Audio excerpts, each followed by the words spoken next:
Assalamu alaikum dear students, how are you? Hope you all are fine and doing good. Students, open your PhD books, chapter 1 Pakistan की नसरियाती असास। आज हम chapter 1 का remaining काम करेंगे। इसमें long question answer पे आ जाइए। पेज नंबर 14 पे क्वेश्चन नंबर 1, किसी नज़रिए के माखज़ क्या होते हैं, आंसर के लिए आ जाइए। पेज नंबर 6 पे नज़रिए के माखज़ आप हेडिंग डालेंगे, देन स्टार्ट करेंगे। किसी भी नज़रिए के फ़रोग़ का इन्हिसार अफराद के खलूस, लगन और वफ़ादारी और वाबस्तगी पर होता है। इस्लामी नज़रिया अफराद के जहनों पर इसी तरह से अंदाज़ होता है कि इस्लाम के अब्दी असूलों पर उनका ईमान और पुख्ता होता है। इस्लामी नज़रिए का सरचश्मा कुरान मजीद, सुन्नत रसूल और इस्लामी तालीमात के मुताबिक रसूम और रिवाज हैं। नंबर 1, कुरान मजीद। कुरान मजीद इस्लाम की अब्दी असास है। इससे लोगों के माशरती और मुआशी कवानीन के सिलसिले में मुफस्सिल और मुकम्मल रहनुमाई हासिल होती है, जिसकी बदौलत इनफरादी और इज्तमाई सतहों पर ज़िंदगी खुशगवार, पुरअमन और बामक़सद हो जाती है। नंबर 2, सुन्नत रसूल सल्लल्लाहु अलैहि वसल्लम। हमारे प्यारे रसूल सल्लल्लाहु अलैहि वसल्लम ने इस्लामी अहकाम को अपने अक़वाल व अफ़आल, अक़वाल कहते हैं जो आपने कहा और अफ़आल कहते हैं जो आपने किया, से वाज़े फरमाया है। कुरान की तालीमात की मुफस्सिल तशरीह मतलब मुकम्मल सुन्नत रसूल सल्लल्लाहु अलैहि वसल्लम में मिलती है, जो इस्लामी असूल व कवानीन का बुनियादी सरचश्मा है। सुन्नत एक अरबी इस्तिलाह है। इसके लफ्ज़ी मायने ऐसा रास्ता है जिसकी पैरवी की जाए। कुरान मजीद इस्लामी असूलों के बुनियादी खदोखाल बयान करता है, लेकिन उनकी तशरीह और वज़ाहतें रसूल अकरम सल्लल्लाहु अलैहि वसल्लम के अक़वाल में मिलती हैं। सुन्नत के बुनियादी अरकान यानी नमाज, ज़कात, रोज़ा और हज की तफसीलात रसूल अकरम सल्लल्लाहु अलैहि वसल्लम ने बयान फरमाई है। नंबर 3, रसूम व रिवाज। मुख्तलिफ इलाकों में पाए जाने वाले ऐसे रसूम व रिवाज और सकाफ़ती अक़दार जो इस्लामी तालीमात के मनाफी ना हो, मतलब मुख्तलिफ ना हो, मुसलमानों की इजाज़त है कि उस मखसूस खित्ते इलाके में उन्हें इख्तियार कर सकते हैं। इनमें मेले, इज्तिमा और दीगर तकरीबात शामिल हैं। यहाँ तक। नेक्स्ट क्वेश्चन देखिए, इस्लाम में जमहूरियत के असूल बयान कीजिए। आंसर के लिए आ जाइए। पेज नंबर 8 पे हेडिंग देखिए, इस्लाम में जमहूरियत के असूल।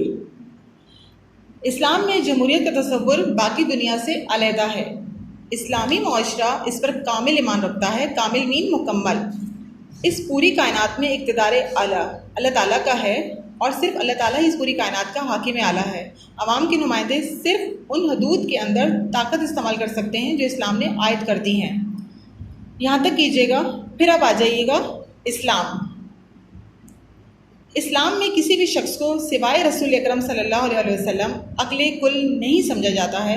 सिर्फ अल्लाह का हुक्म और उसकी मर्ज़ी नाफिज़ व जारी और सारी होनी चाहिए। जिन लोगों को इक़्तिदार मिलता है उस वक्त तक अवाम का एतमाद हासिल कर सकते हैं। एतमाद मीन भरोसा, जब तक वो इस्लाम की कवानीन की पैरवी करते हैं, मतलब उन पर अमल करते हैं। इसी से इस्लाम में जमहूरियत का तसव्वुर वाज़े होता है। इस्लाम में जमहूरियत के असूल दर्ज झेल हैं। अब नंबर 1 पे आ जाइए, अदल व इंसाफ। अदल के लफ्ज़ी मायने ये हैं कि सही चीज़ को सही जगह पर रखना। ये कानून इलाही की असल बुनियाद है। ज़िंदगी का कोई भी पहलू अदल के बग़ैर मुकम्मल नहीं हो सकता। ये अदल इंसाफ ही है जिसकी बिना पर कोई मुआशरा पुरअमन और खुशहाल हो सकता है। सिर्फ आदलाना निज़ाम में ही किसी एक फ़र्द के किरदार की तामीर व तश्कील और इज्तमाई बेहतरी मुमकिन है। कुरान हकीम अदल कायम करने पर जोर देता है। एक ऐसा मुआशरा जिसमें अदल को फ़ौक़ियत और बरतरी हासिल होती है, उसमें हमेशा इत्तेहाद और इत्तफ़ाक़, मोहब्बत, उल्फ़त, खलूस और अमन पाया जाता है। कुरान हकीम में इरशाद रबानी है, तर्जुमा न्यू लाइन से स्टार्ट कीजिएगा। ए लोगो जो ईमान लाए हो, अदल कायम करो। अल्लाह की रज़ा के लिए मतलब खुशी के लिए शहादत को कबूल करो, ख्वाह ये खुद तुम्हारे खिलाफ हो, ख्वाह वो अमीर हो या गरीब, और लोगों से नफ़रत तुम्हें इंसाफ करने से ना रोके। यहाँ तक। नेक्स्ट देखिए, नंबर 2, मसावात। इस्लाम इंसानों के दरमियान मसावात का अलमबरदार है। इस्लाम रंग व नस्ल, ज़ुबान, अकीदा, सकाफ़त और अमारत व गुरबत की बुनियाद पर हर किस्म के इम्तियाज़ और तफरीक की नफ़ी करता है, मतलब ख़त्म करता है। रसूल अकरम सल्लल्लाहु अलैहि वसल्लम ने एक ऐसा समाजी मुआशी निज़ाम कायम किया था जिसमें अमीर व गरीब के इम्तियाज़ को मिटा दिया गया। इसमें ये के नुक्ते लगा लीजिए। सिर्फ चंद हाथों में दौलत के इर्तिकाज़ کو ज़कात का निज़ाम कायम करके ख़त्म कर दिया गया। रसूल अकरम सल्लल्लाहु अलैहि वसल्लम, यहाँ से पैराग्राफ चेंज कीजिएगा। रसूल अकरम सल्लल्लाहु अलैहि वसल्लम ने हिज्जतुल विदा के मौके पर फरमाया, इन्वर्टेड कॉमास न्यू लाइन से स्टार्ट कीजिएगा, तमाम इंसान हज़रत आदम अलैहिस्सलाम की औलाद हैं।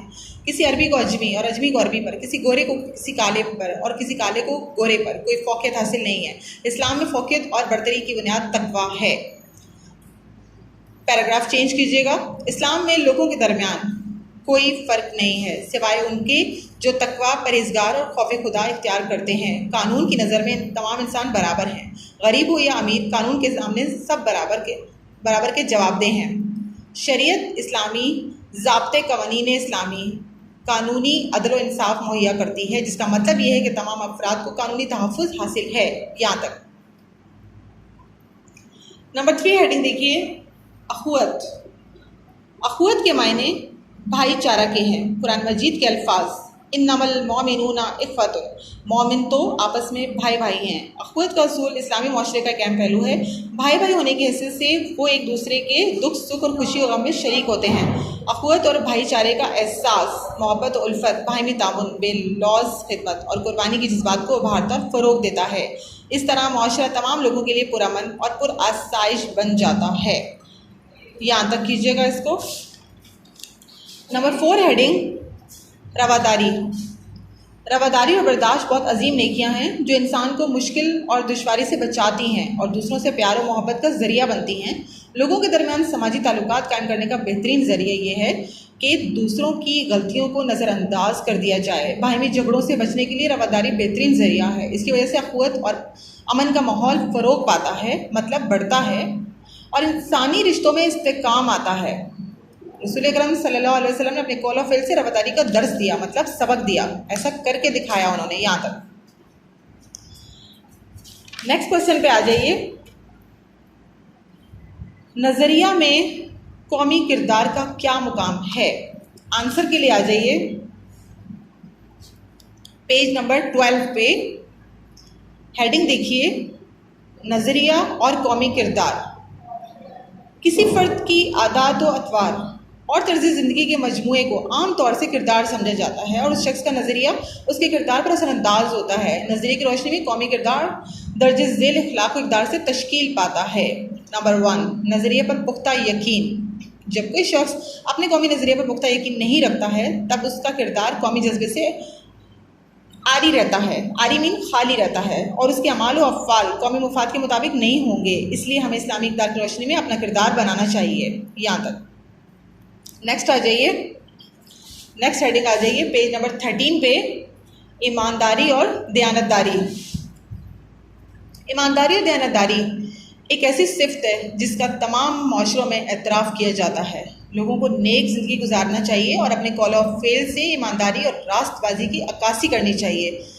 तिजारत हो या ज़िंदगी के दूसरे मैदान, लोगों से मामलात करते वक्त ये ईमानदारी नज़र आनी चाहिए। यहाँ तक। नेक्स्ट देखिए, हुब्बुल वतनी। हेडिंग नंबर 3 है ये हमारी, हुब्बुल वतनी यानी वतन से मोहब्बत। किसी भी शख्स की अपने वतन से मोहब्बत और उसके लिए कुर्बानी का अंदरूनी जज्बा और खलूस हुब्बुल वतनी कहलाता है। किसी आजमाइश के वक्त या आज़ादी को अगर ख़तरा हो तो उस वक्त लोग अपने कौमी किरदार का मुज़ाहरा करते हैं। भारत के खिलाफ 1965 की जंग के दौरान पाकिस्तानियों ने हुब्बुल वतनी के जज्बे का ज़बरदस्त मुज़ाहरा किया था, जो दरअसल उनके कौमी किरदार का मज़हर था। लास्ट हेडिंग देखिए, नंबर 4 हेडिंग देखिए, मेहनत और मुशक्क़त। कौमें उस वक्त तक तरक्की करती हैं जब उसके अफराद सख्त मेहनत और मुशक्क़त करते हैं। इसके लिए एहसास, फ़र्ज़ शनासी की ज़रूरत होती है। तरक्की याफ्ता अक़वाम इसलिए खुशहाल और तरक्की याफ्ता बन सकी हैं क्योंकि उनके अवाम में शदीद एहसास फ़र्ज़ शनासी और ज़िम्मेदारी पाया जाता है। नेक्स्ट हेडिंग देखिए, कौमी मुफाद। किसी भी शख्स के ज़ाती किरदार को लाज़िमन कौमी मुफाद की बरतरी और फ़ौक़ियत की अक्कासी करना चाहिए और इस पर कोई समझौता भी नहीं होना चाहिए। इसी मरहले से ईमानदारी, दयानतदारी और सुपुर्दगी की सिफ़ात और खूबियाँ फैलती हैं। सिर्फ वही अक़वाम ज़िंदा पाइंदा रहती हैं जिनके अफराद अपने कौमी मुफादात पर कोई समझौता नहीं करते हैं। यहाँ तक हमारा ये क्वेश्चन कंप्लीट हुआ। नेक्स्ट देखिए, नज़रिए पाकिस्तान के बारे में कायद-ए-आज़म के इरशादात का जायज़ा लीजिए। पेज नंबर 11 पे आ जाइए, कायद-ए-आज़म के इरशादात हेडिंग मौजूद है। आंसर के लिए देखिए, कायद-ए-आज़म मोहम्मद अली जिन्ना बरसगीर के मुसलमानों के मुस्तकबिल के बारे में, मुस्तकबिल कहते हैं हमारा آنے والا وقت یعنی کہ فیوچر، مستقبل کے بارے میں بہت فکر مند تھے. انہوں نے مسلم لیگ کی تشکیل نو کی اور اس کو توانائی بخشی اور مسلمانوں کو اس کے جھنڈے تلے جمع کر دیا. نظریہ پاکستان کے بارے میں قائد اعظم محمد علی جناح کے خیالات اور تصورات بالکل صاف اور واضح تھے. اب آ جائیے اب اسی لائن میں نظریہ پاکستان کے بارے میں اپنے خیال اور تصور کی اس طرح وضاحت کی کہ انورٹڈ کاماز نظر آ رہے ہوں گے آپ کو، نیو لائن سے سٹارٹ کیجیے گا. پاکستان کے لیے ہمارا مطالبہ صرف زمین کا ایک ٹکڑا حاصل کرنے کے لیے نہیں ہے، بلکہ ہم ایک ایسی تجربہ گاہ قائم کرنا چاہتے ہیں جہاں ہم اسلامی اصولوں پر مبنی نظام پر عمل درآمد کر سکیں. یہاں تک نیکسٹ اسٹارٹ کیجیے. لاہور میں 23 مارچ 1940 کے مسلم لیگ کے تاریخی اجلاس میں قائد اعظم محمد علی جناح نے اسلامی ریاست کی نظریاتی بنیادوں کی اس طرح وضاحت کی کہ انورٹڈ کاماز نیو لائن سے سٹارٹ کیجیے گا. ہندو مت اور اسلام صرف دو مذاہب ہی نہیں بلکہ یہ دو معاشرتی اور مدنی نظام ہیں، اور یہ سوچنا کہ ہندو اور مسلم مل کر ایک مشترکہ قوم بن سکتے ہیں صرف ایک خواب ہوگا. میں کھل کر واضح کر دینا چاہتا ہوں کہ دونوں اقوام دو مختلف تہذیبوں سے وابستہ ہیں، مطلب ان کا تعلق ہے، اور ان دونوں تہذیبوں کی بنیادیں ان فلسفوں پر رکھی گئی ہیں جو ایک دوسرے کی ضد ہیں. جنوری 1941 میں قائد اعظم نے مسلم قومیت کے علیحدہ تشخص کی وضاحت کرتے ہوئے فرمایا، نیو لائن سے سٹارٹ کیجیے گا، ہندوستان کبھی بھی ایک ملک یا ایک قوم نہیں رہا. قائد اعظم کے مندرجہ ذیل الفاظ نظریہ پاکستان کی پوری وضاحت کرتے ہیں. نیو لائن سے سٹارٹ کیجیے گا. انورٹڈ کاماز پاکستان اسی روز وجود میں آ گیا تھا جس روز ہندوستان میں پہلا غیر مسلم تبدیل ہو کے مسلمان ہو گیا تھا. یہاں تک. ڈیئر اسٹوڈینٹس، امید ہے کہ آپ کو آج کا کام سمجھ میں آ گیا ہوگا. چیپٹر 2 کی ریڈنگ کیجیے گا اور ٹائٹل پیج بھی بنا لیجیے گا. انشاءاللہ نیکسٹ ویڈیو کے ساتھ آپ سے ملاقات ہوگی. چیپٹر 2 کا کام کرواؤں گی آپ کو. ہوپ یہ چیپٹر آپ بہت اچھے سے رائٹ کرو گے. Take care. اللہ حافظ.